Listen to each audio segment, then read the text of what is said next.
Welcome to Rebecca Sounds Reveille. Well, today I have a guest that is really on the move and is forward thinking. Yes, I'm really excited. He is not only the partner but founder of At Financial. And that in itself should tell you a little bit about how forward thinking that he is. And he has made every effort to go a step beyond your typical advisory firm. And we've talked about finances in the past, but he utilizes this client-focused discovery in how he does his business. And I really value that, and I know that you're going to as well, because he utilizes discovery in this method with planning, implementing, and it's all aimed at creating tailored solutions directly to you. And this is important because we all have a different way in how we handle our finances. We all have a different way in which, our finances are handling us, right? And that really shouldn't be the case, because when this happens, it can lead us spiraling out of control and frustrated. And I don't know, I'm envisioning just like us with our hair all over the place and frantic and not knowing what to do. But what's really important about this is that his business At Financial is tailored to business and individuals. So if you have a small business, you're an individual, or even a big business, he can actually help direct which direction that you need to go. What's really interesting in this is that the solutions that are offered are practical and they are natural and holistic. Yes. This is a different way in responding to finances. And again, I know that we've talked about this before. I'm just so excited about talking to you about a customized, effective solution. And this is different. So my guest today, he has a really, really neat background because he's graduated from Hampton University. He was magna cum laude. And he holds several licenses. And again, co-founder.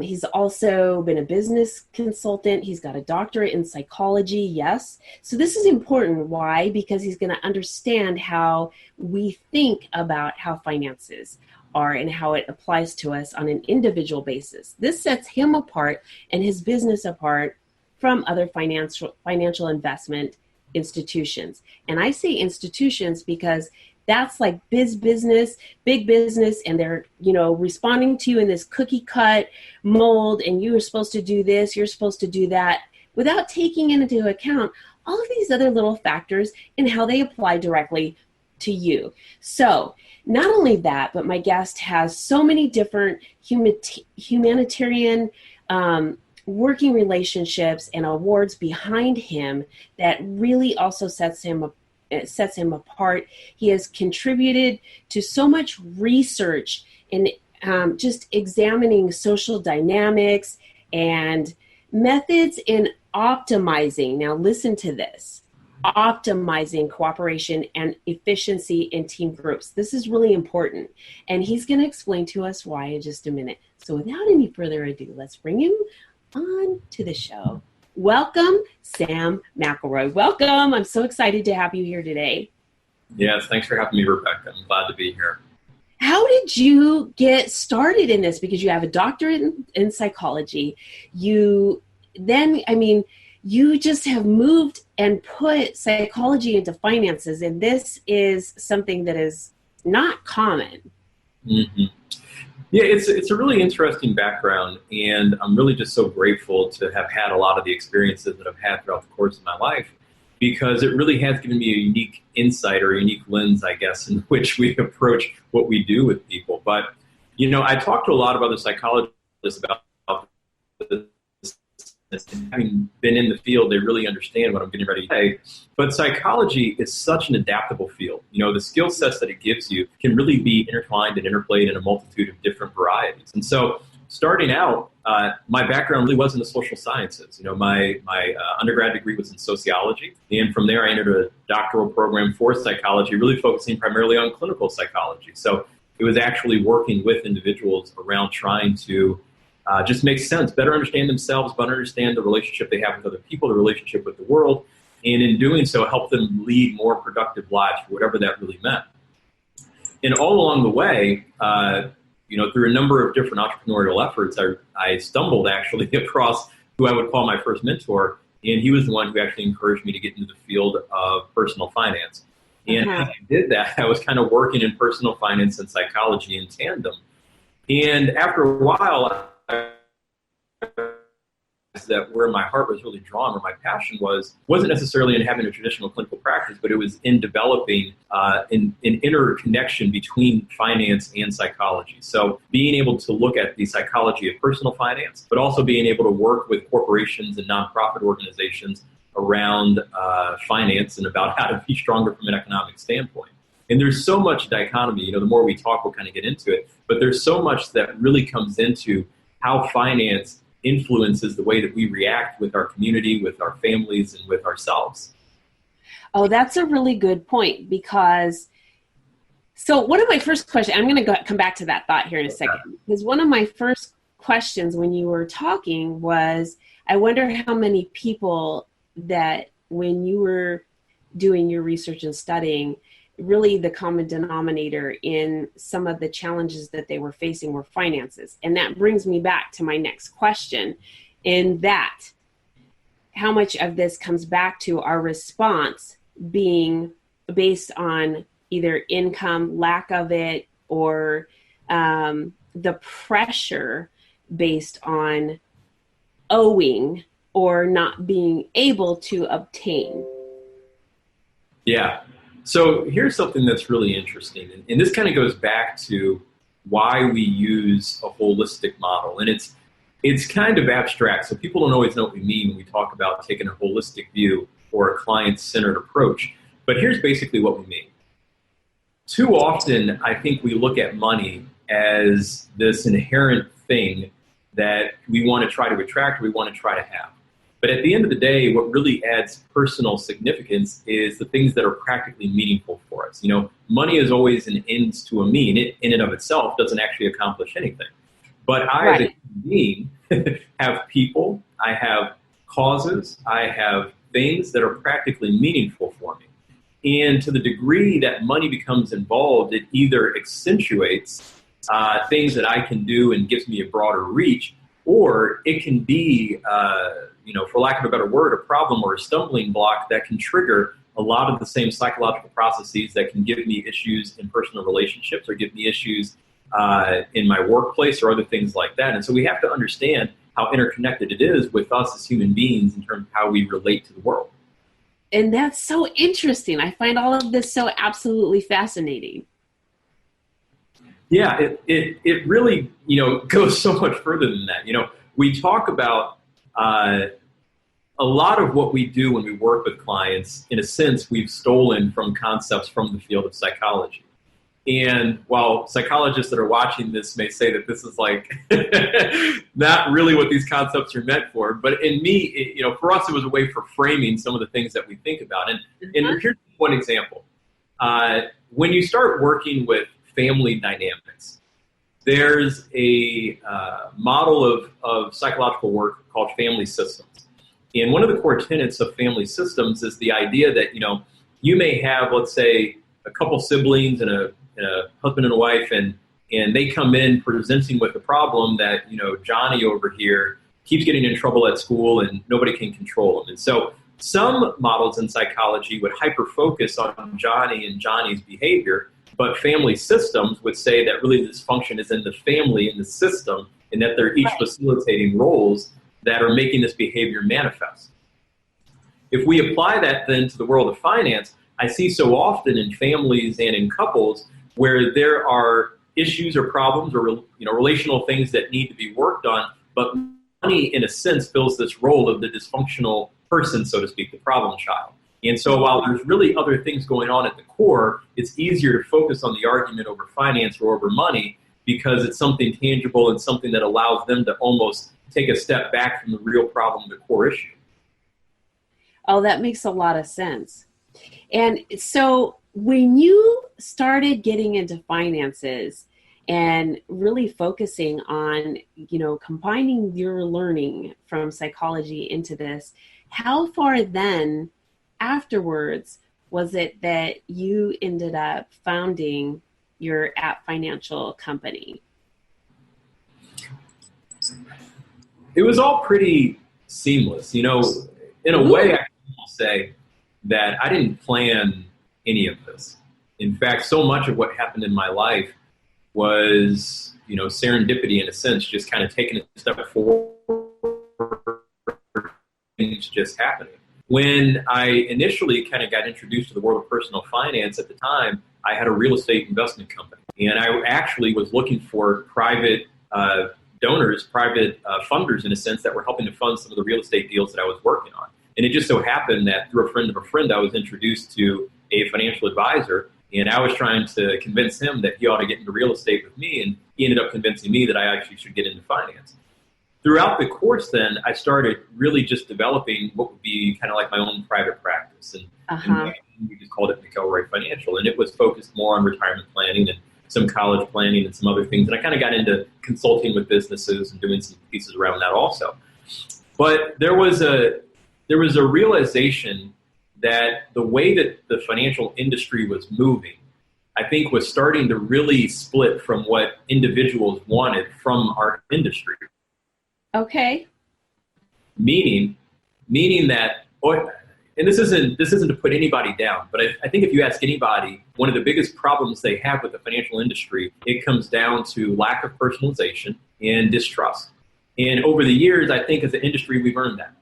We have made things so convoluted that the average investor really has no idea what we're talking about, so they have to just blindly trust us that we're doing what's in our best interest. But we know that the model that the industry uses primarily to make revenue oftentimes is at the expense of the personal investor. And that just breeds distrust. We see so many areas where people are getting taken advantage of from Ponzi schemes or just from overcharging of fees. Well, and what you're saying is really crucial too, because trust in any relationship is crucial. And once it's broken, it's very, very difficult to regain. And so when a person goes from having a trust that has been broken in one relationship, moving to another relationship, it's difficult. So when you apply that in term with going from one financial relationship and then say moving to another financial advisor or firm, I mean, there's going to be a lot of apprehension and a lot of trust building footwork for the person that is taking on a new relationship with that person who's had the broken trust. So you're already into this. You know what needs to be done. You've developed a system of being able to work with a client on an individual basis and know these issues so that you can develop a good relationship with them, build a rapport, and work specifically on the things that they need. And I think that this is absolutely fascinating. Yeah, it's all of those things. And I think you kind of had a key point kind of in what you were saying when you're talking about what happens when there's a breach of trust.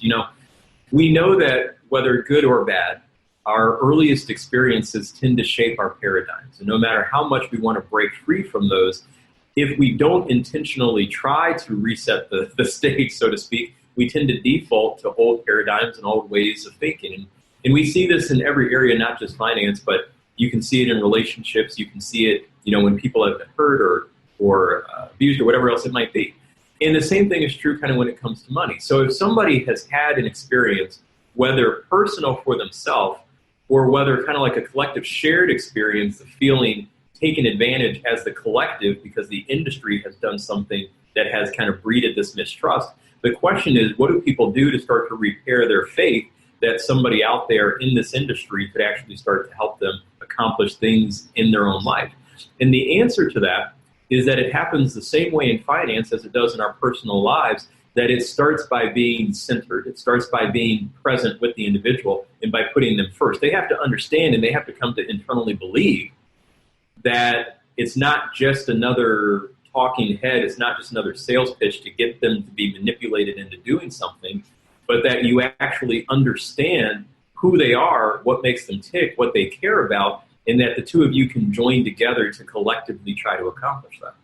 I absolutely love it. So tell me about what App Financial does and what you do. Yeah, when I think about App Financial, there's two primary pieces that I would say are what distinguish us kind of as a company. The first one is that we are holistic in nature. And what that means is that when you look at the financial services industry, I think that the way that it exists today is very fractionalized.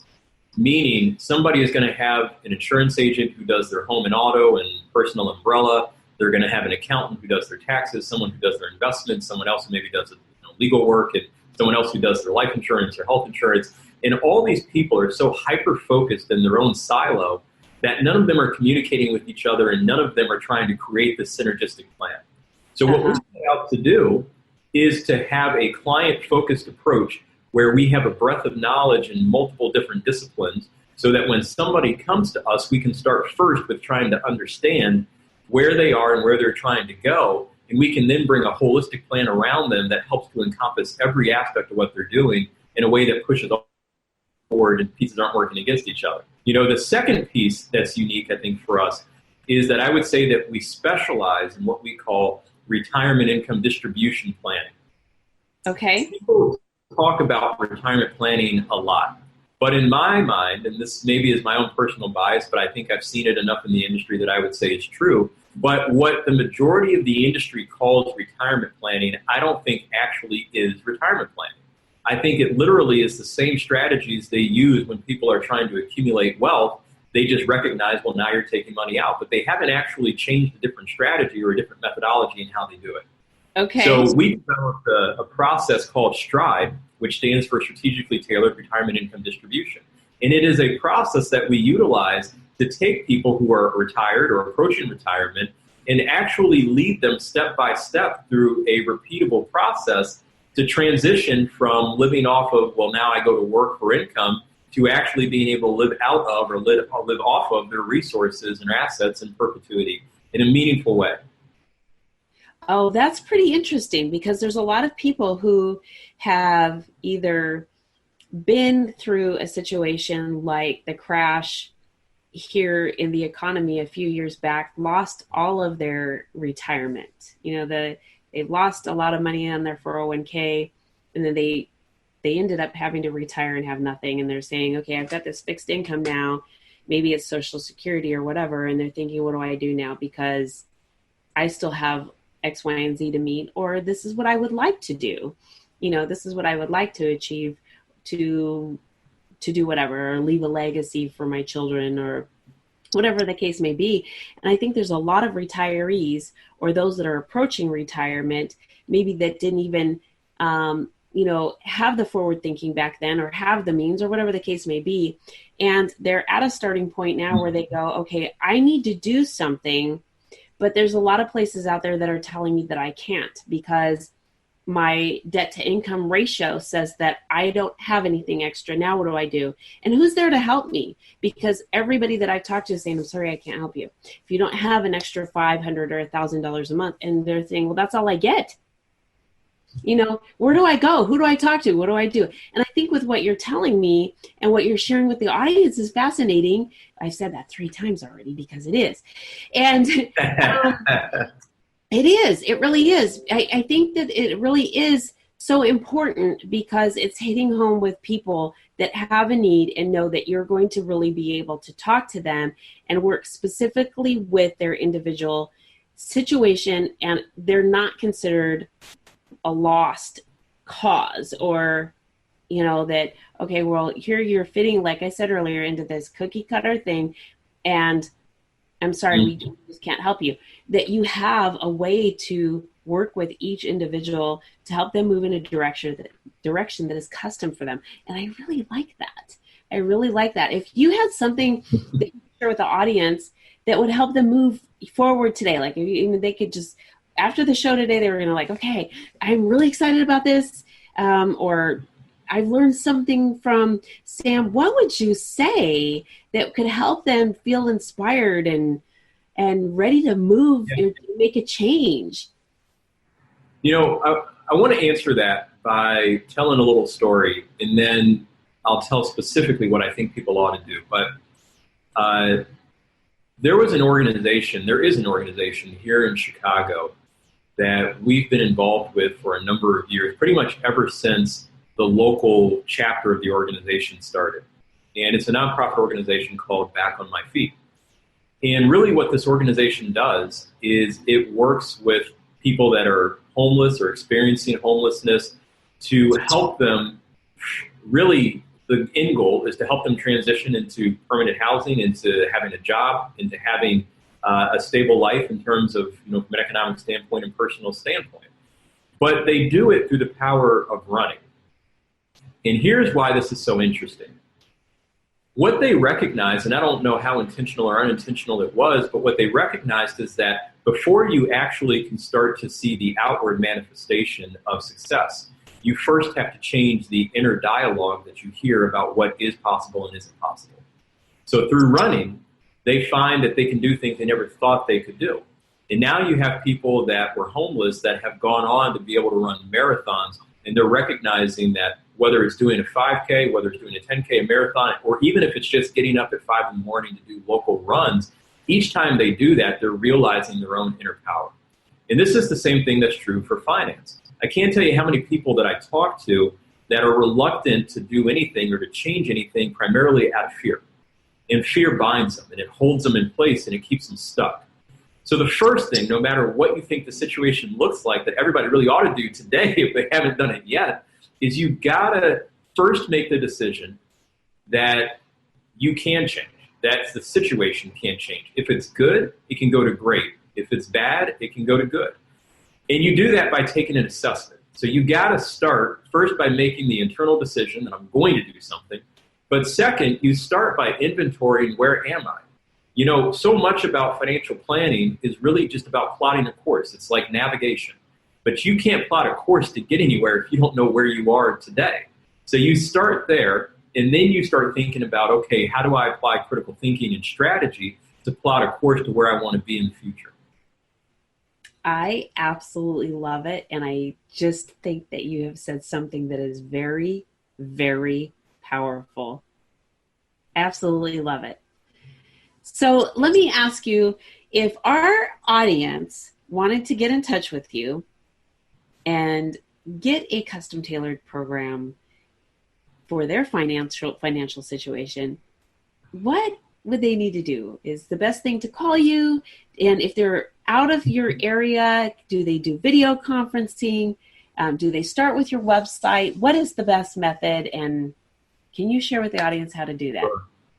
So the first thing is just to connect with us. In a sense, that's just like raising your hand saying, I'm here, like, let's do something. And you can do that either by going to our website, which is just www.atfinancial.com. Go to the info page and drop us a line. Or you can just call us at 312-767-9166. But we've designed our process so that we really do most of the heavy, lead people through the process. All they have to do is raise their hand and say, here I am. So once they connect with us, they're in our system. We won't let them slip through the crack, and we'll keep telling them step by step kind of what the next pieces of the puzzle are to move them forward,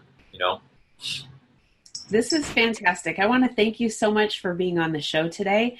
You have got a fascinating background. I think you've got the right strength in the way finances need to be holistically tailored to each individual. And I thank you for being on the show and sharing so much insight and very important and key insight with the audience today.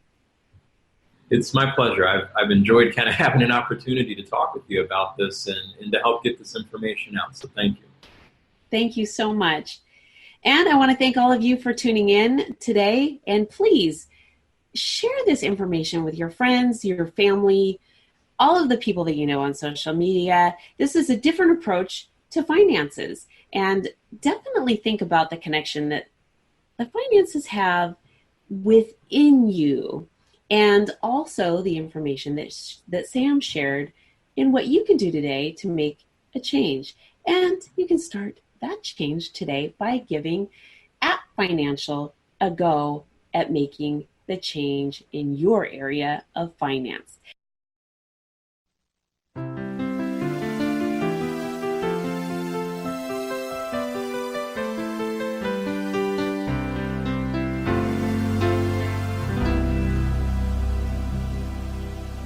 Welcome to Rebecca Sounds Reveille. What a show have I got for you today. I'm excited because guess what we have for you today? We have somebody who has really started to knock it out in the entertainment industry. And in fact, many of us start wondering from an early age, what am I going to do? Or we just start finding enjoyment in certain things. And this person from Atlanta has found some enjoyment in entertainment. In fact, he started discovering his passion while he was playing a guitar. Yep. And he started singing. And then as time went on, he started finding that acting in film production was something of interest as well. So boy, what a talent we have with us today, a musician and an actor. Yes, he's been credited with already 25 roles behind his name. In fact, you may have heard or known some of them. Yep, we've got one of them is called Reveille. Another is MacGyver. Yes, you may know that household names. But I'm talking about the current one, the most current 2016 MacGyver, and also Edge of Town. But not only that, he's had two completed films, which he may talk about and share with us. There's a couple that's already in post-production. There's one that's in pre-production, and he's currently filming something that we're going to talk about today, The Bounty Hunter. Welcome to the show, Eric James Morris. I'm so excited to have you here because what a history you have and what talents you have, and we're going to talk about some of this stuff. All right. Well, sounds great, Rebecca. Thanks for having me. I'm excited. So you started, you're here in Atlanta picking up the guitar and singing. What did you start singing? Were these things tunes that you started making up of your own, or were you picking them up off the radio? What was going on? Well, truth be told, I started playing guitar when I was a little kid, and I had a stepdad at the time, and he bought me a guitar, and I started learning how to play. And when I was a kid, you may not be able to tell from where I'm from and my southern accent or whatever, but I was a big time skateboarder when I was a kid, and that was my thing. I mean, we're all into riding skateboards and tearing up the neighborhood, skipping school, had long hair, that kind of thing. I was one of those guys. I so don't picture this. This is awesome. It's kind of crazy. People look at me like, what?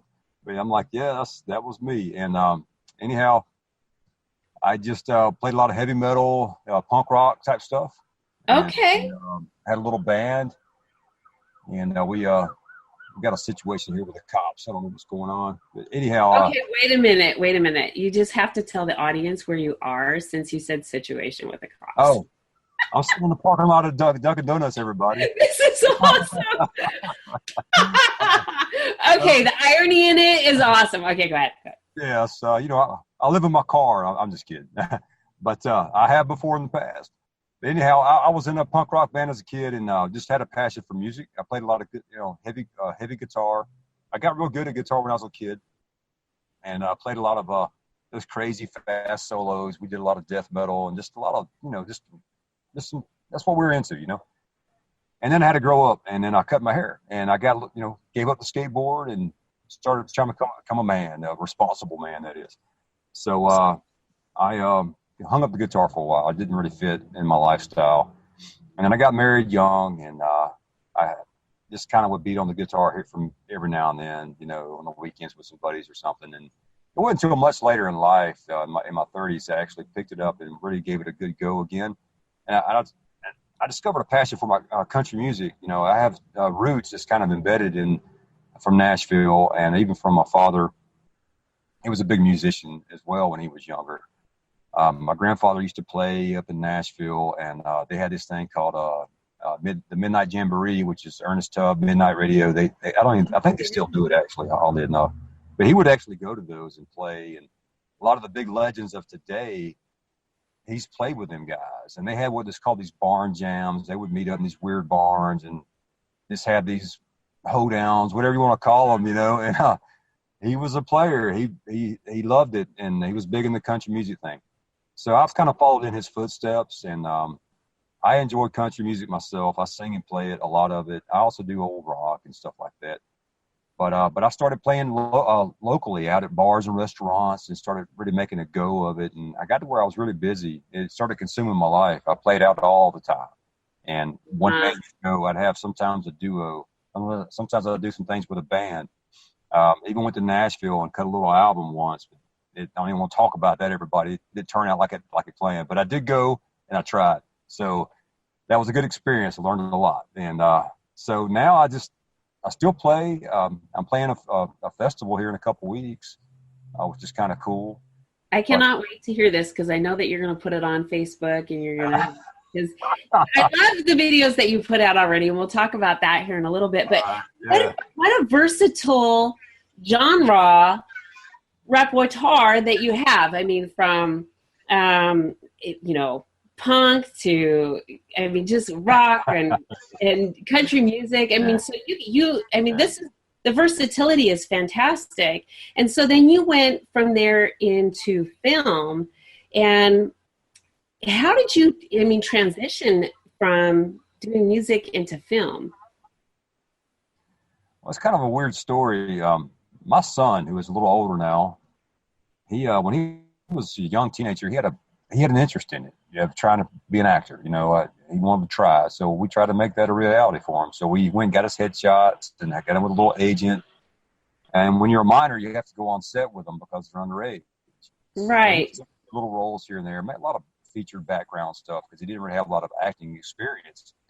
So we would go with him, and I was with him on set one night for a young independent filmmaker who's doing some awesome things today. But at the time, he was kind of new. And he asked if I would be a background for him. A lot of guys didn't show up, so I did. And he said something to me that kind of stuck out. And he asked me if I was an actor or not. And I said, no, man. And he told me I had an important look, which I was like, what the hell is that supposed to mean? So I had to really think about that for me. I took it as a compliment. And anyways, I just took that, put it in my tool belt, and just kind of moved on. And then my son, he kind of grew out of it. He's more of a sports guy. He was into playing football, and see, I guess he saw how much of a job it is to be an actor. The pursuit is just a hustle, getting rejected at auditions and things like that. I think it started to wear on him a little bit. Okay. But I took the director's note, and I said, you know what? I think this might be something I would want to try. So I gave it a go. I started taking classes, and I started doing background work, and got familiar with the industry that is so unlike anything you would think it is. And I fell in love with it. What can I say? And I hadn't looked back. I've been pursuing it ever since, and I've really devoted myself into the industry heavily. I'm not training as much as I was, but I used to train. I mean, I was religiously at my acting class every week. I'd take different workshops from other acting studios, things like that, to try to get me better on camera. Because it's just so different having to step out. I mean, my biggest experience being an entertainment professional is being on a stage in front of people performing music, which that in itself is can be tough in the beginning if you're not used to it. Okay. But to be an actor, it's so much more difficult. It's just a whole different vibe, but I get a lot of the same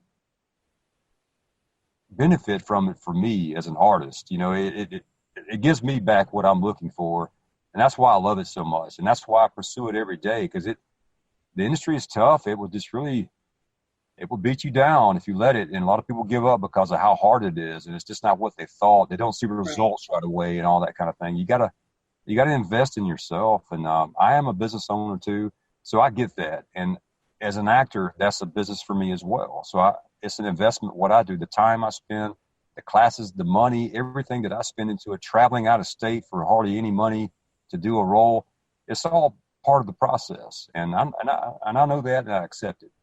But a Well, lot of people don't know that.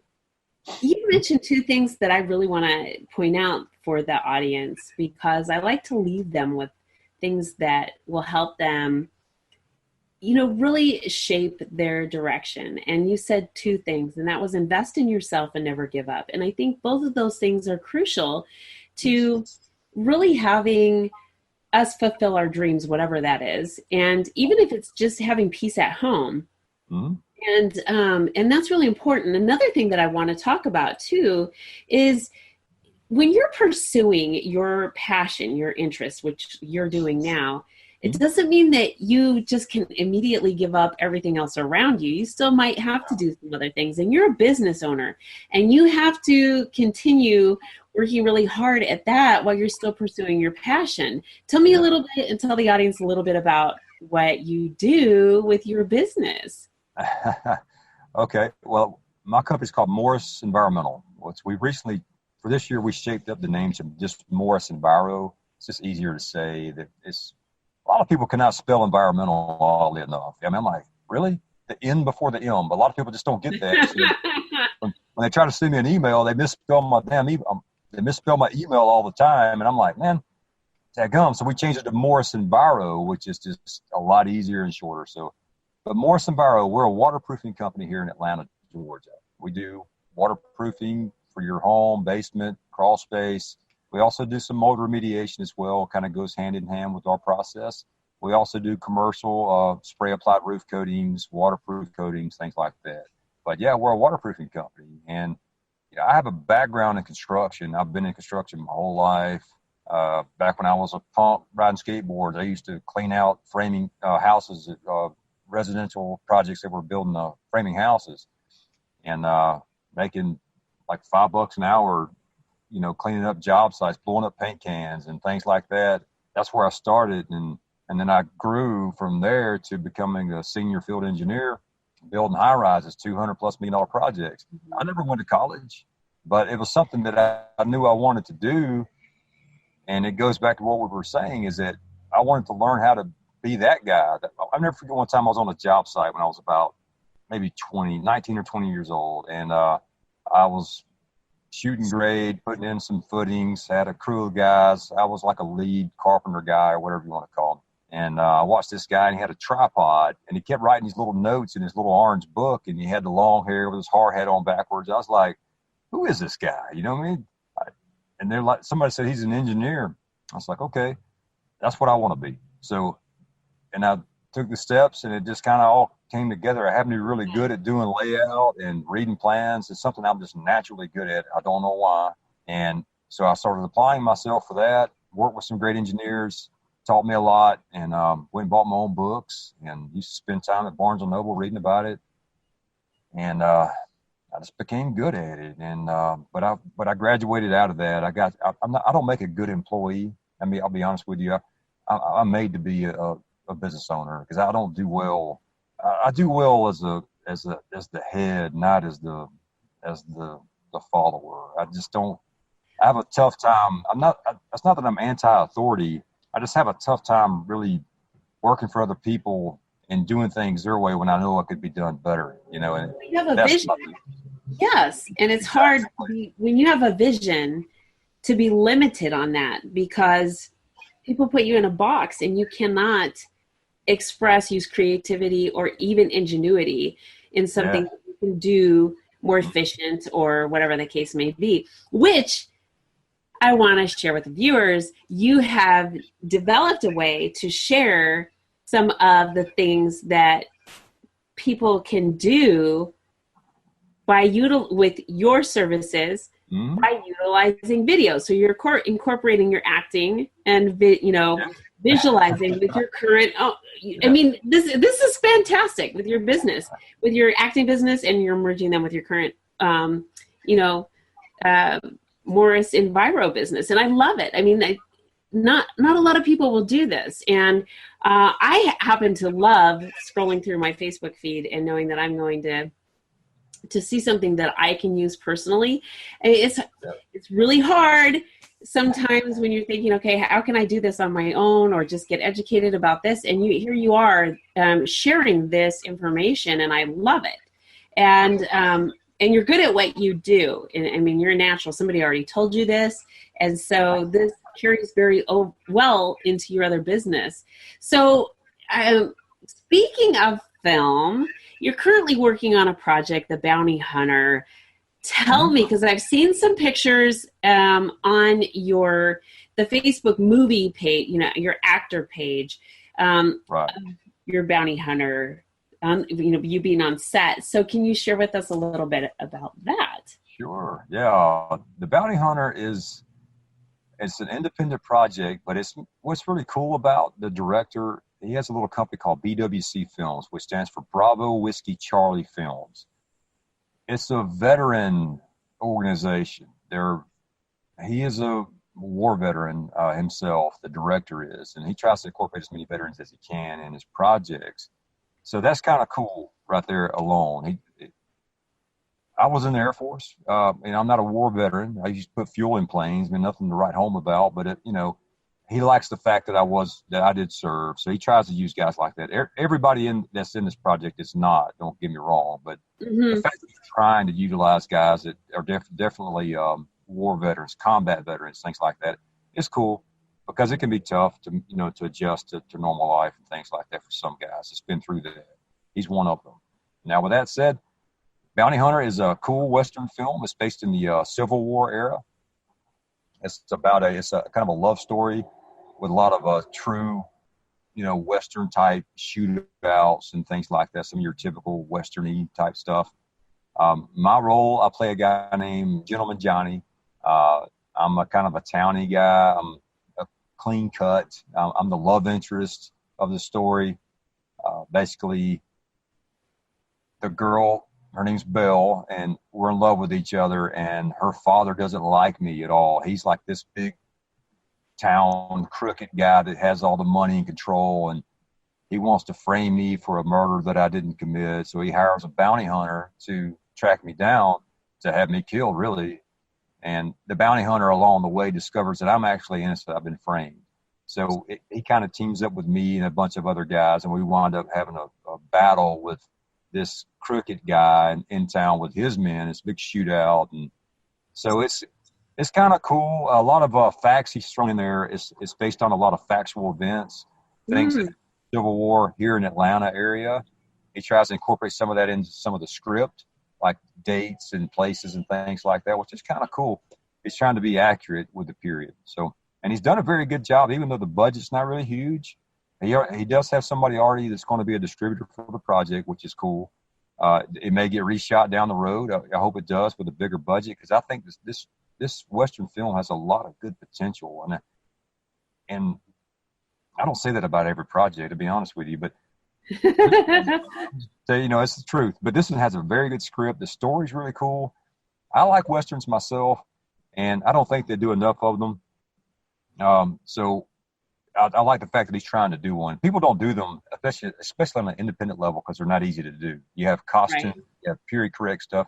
There's horseback riding in this film. And there's all kind of things that you need professional stunt guys for, but he's able to make it happen with guys that can ride. I can ride a horse. I mean, I'm no rodeo guy, but I can get on one and make it go. The other bounty hunter, he can ride a horse too. He's well versed in riding. So stuff like that, it's kind of cool the ways to make it come together. Now, it's taking a long time to get it complete because of the things I just said. Mm-hmm. Money. But it's coming together. He's going to wrap it up here very soon. So I don't know where it's going to wind up. It may be on Amazon Prime. Who knows? May get reshot. Maybe you'll see it on Netflix one day. I hope. But it is a good, cool story, and I hope everybody that's watching look out for it and tune in. I love it. And you have some upcoming projects. I think that the audience, I don't know how much you're able to disclose, but I think that they should keep an eye out for your name. You will be having some episodes that are coming to TLB TV as well. You're going to have your own show here, and we're welcoming you to the family. We love what you're doing. I've got to tell you, we absolutely are just enthralled with so much about what you've got going on, and I can't wait for the audience to see more. And I just kind of want to leave a little mystery there, because the stuff that's coming down the pipe is going to be pretty exciting. So if the audience would like to connect with you, I have an article that accompanies the episode today, but I would also like for you to share with them how they can get in contact with you.